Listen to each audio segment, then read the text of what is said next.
அனைவருக்கும் அன்பு வணக்கங்கள். இன்றைய இறைய முதத்திலே நாம் பார்க்க இருப்பது ஸ்ரீ ஆதிசங்கர பகவத்பாதர் அவர்களால் இயற்றப்பெற்ற கனகதாரா ஸ்தோத்திரத்தின் இறுதி ஸ்லோகத்தை பார்க்க இருக்கிறோம். பாருங்கள். ஸ்துவந்தியே ஸ்துதிபிரமீபிரன்வகம் த்ரயீமயீம் த்ருபுவன மாதரம் ரமாம் குணாதிகா குருதர பாக்யபாகினः பவந்தி தே புவி பூதபாவிதாசயாः.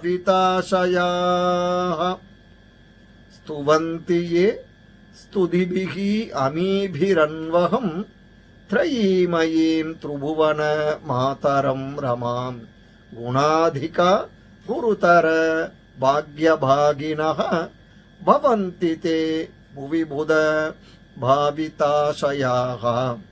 ஸ்துவந்தி யே ஸ்துதிபிரமீபிரன்வகம் த்ரயீமயீம் த்ருபுவன மாதரம் ரமாம் குணாதிகா குருதர பாக்யபாகினः பவந்தி தே புவி பூத பாவிதாசயாः.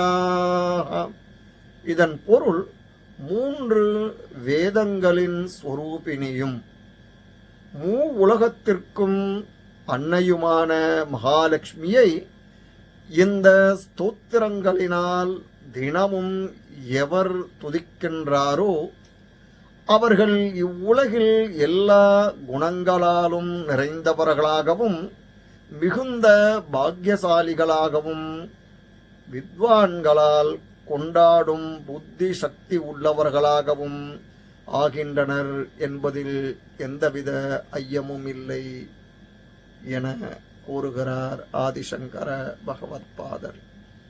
இந்த கனகதாரா ஸ்தோத்திரமானது இத்துடன் நிறைவு பெறுகிறது. இன்னொரு இறைய முதத்திலே உங்களை சந்திக்கிறேன். நன்றி, வணக்கம்.